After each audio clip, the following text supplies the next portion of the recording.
Hello again.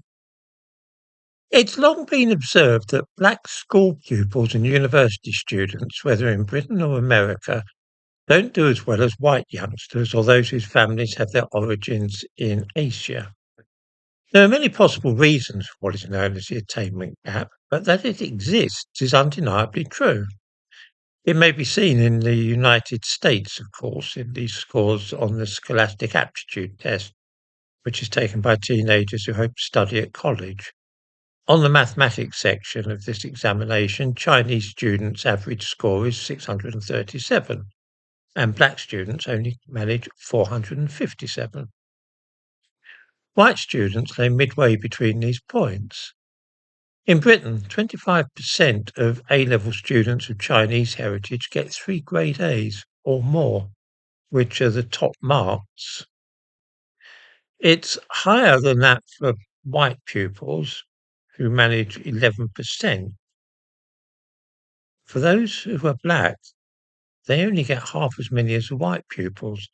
That is to say, 5.5% of them get those vital 3 A's at A level, which could get them into the best universities like Oxford and Cambridge. When graduating from universities in Britain, black students are much less likely to leave with firsts or 2-1s, the best types of degrees. Quite a few possible explanations have been put forward for this gap in achievement. Is it related to differing average IQs in various ethnicities? Is racial discrimination to blame? What role does poverty play in the process of academic failure? There is one thing which could be done right now which would start to yield benefits very quickly and begin shrinking the gap. It might not eliminate it entirely, but it would certainly help.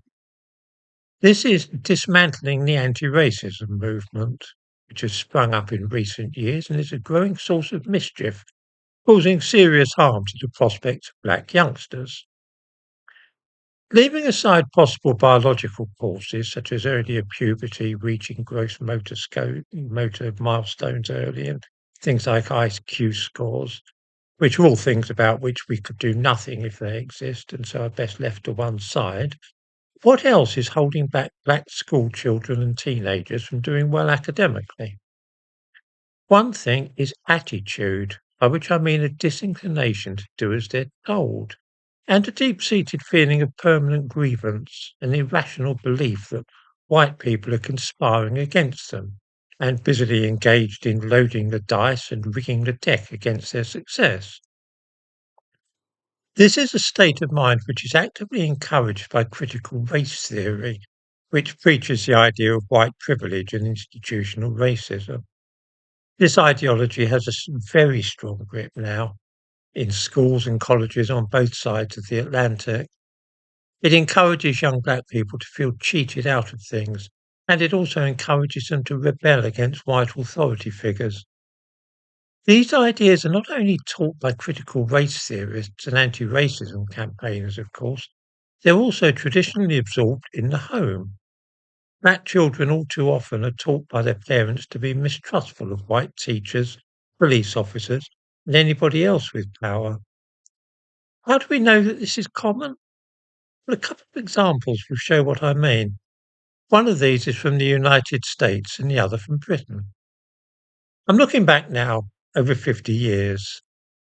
This is the idea of black children learning to be mistrustful of white authority figures, and it shows it's not a new thing.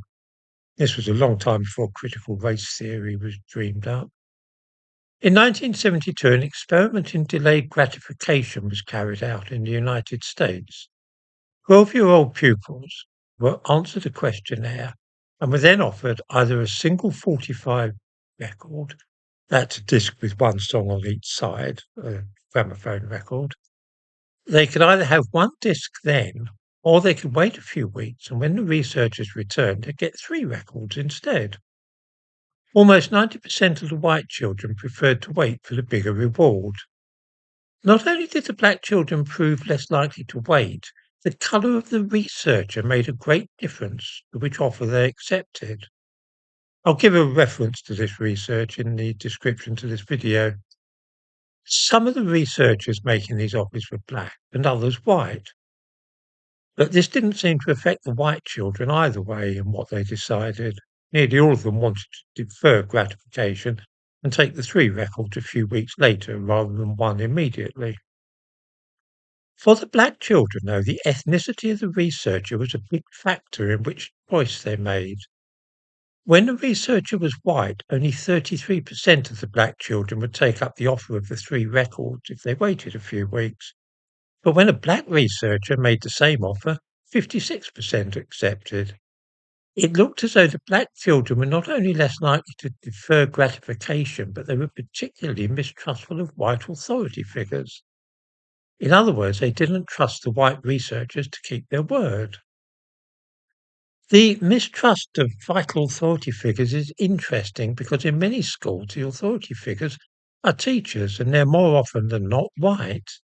It's by no means impossible the friction observed between black school children and teachers is connected with this seemingly instinctive reluctance to trust white people in positions of power.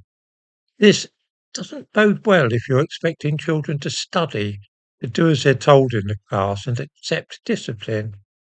If they're already predisposed to mistrust white authority figures, you can see immediately there's going to be trouble ahead, and this could easily tie in with the higher rates of exclusion of black school children, which we see both in America and Britain.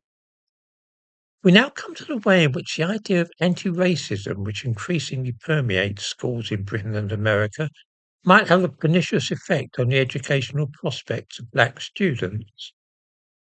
There's a strong tradition in East Asian families for children to take responsibilities for their academic failure or success. It's the subject of popular memes on the internet, known as Asian dad jokes. These feature a fierce-looking Chinese man speaking to his child and saying things like, "Your sister got a B, I have no daughter," or "First do your homework, then you can play the piano." This shows both the high expectations of the father and also the fact that any failure is laid squarely at the child's door. You get the same thing with pushy white parents who are determined their children will achieve their full potential at school. The events at a school in London in 2021 show something completely different. They showed a difference in outlook which is common between the type of parents whose children tend to get places at good universities and do well, and the families of those who often do not. A new head was appointed as a secondary school, a white guy with a lot of black children at his school. He decided he wanted to fly the Union Jack outside the school to display unity and give them a common heritage, and he arranged the history curriculum to be reformed, though it was chronological, which he felt made more sense when studying. That meant that all the early history work was looking at white people. A lot of the kids cut up rough because they didn't see enough black people featuring in the history lessons, and this discontent was demonstrated by a lot of hooliganism. The Union Jack was pulled down and burned. The police had to go to the school to contain the disorder, which was all, by the way, black children rioting. One of the mothers of two teenage pupils at the school gave an interview to a newspaper reporter and said the following: "I'm a mixed-race woman who has mixed-race children. I always thought the school was a beautiful, diverse place.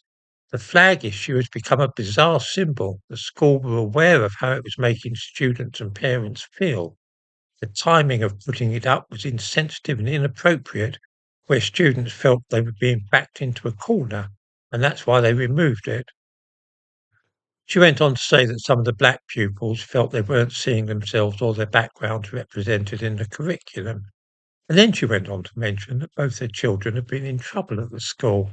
When a mother is enthusiastic about school pupils engaging in acts of vandalism and arson at the school and expresses a view that the history curriculum is faulty, what do people suppose the effect will be on her children? It's this kind of thing, condoning arson and vandalism, which would be very unusual behaviour for a white or Chinese parent, and it's an attitude promoted by modern anti-racism. The feeling that black people should be constantly challenging teachers and any white people. who are seen as part of the system, a system which is allegedly institutionally racist, of course, run by those with white privilege. If black parents told their children to do as they're told by teachers, discourage the idea of being victimized by racism, then one suspects that black school children would do better at school than is currently the case. They might drop the confrontative approach which leads to so many exclusions and such disruption in schools. In other words, if black pupils and students somehow not be spurred on by anti-racists and their own parents to constantly have the idea they're being hard done by and unfairly treated, maybe they'd put their energy into doing homework and paying attention in class, instead of getting worked up because they can't see any black role models in the history lessons, or because the national flag is on display and they want to burn it. In short, if we abandon anti-racism, and especially critical race theory, and try to get parents to teach their children to do as they're told at school and obey white teachers cheerfully, learn what they're told to do, things might change. It might take a while, but I think if this was done, we would see black academic achievement at school soaring. It's certainly worth a try.